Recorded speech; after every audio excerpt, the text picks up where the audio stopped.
I'm Matt Rios, and I'm the program manager here at Maker House. Being a maker is diving into what you love, looking at what you can do with your hands and your mind and what you can change and create. It's hard to describe what I do as a maker because it's always changing. I always like to dive into new things, and if I see something that interests me, then I go for it. It started when I was young with just illustration. I was always drawing my favorite comic heroes, or I was drawing my favorite machines, my favorite cars.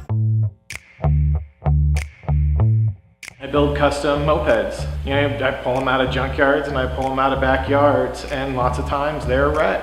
And I have to use those talents that I developed through just pursuing the knowledge to make them better, make them reliable, make them beautiful. Whether it's the paint or the actual shape, anything can change. You can literally do anything that you want to.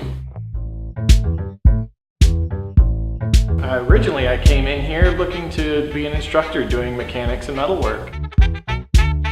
As I got to meet Vanessa and Tony and see what the vision of this was, I wanted to be more involved than just an instructor.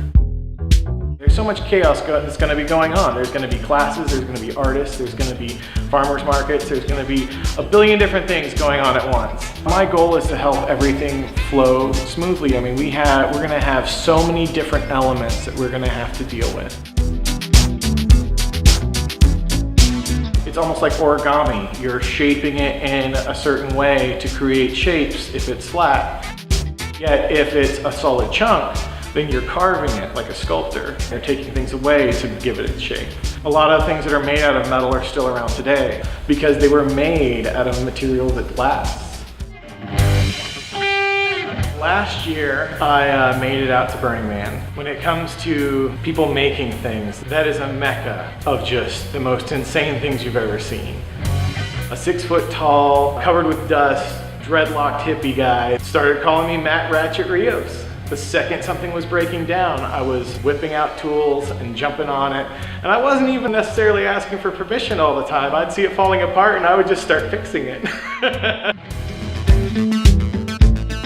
I have a big love towards antiques. This building that Maker House is in is an old, historic building. It's lasted the tides of time. It was built with quality. It was built with talent.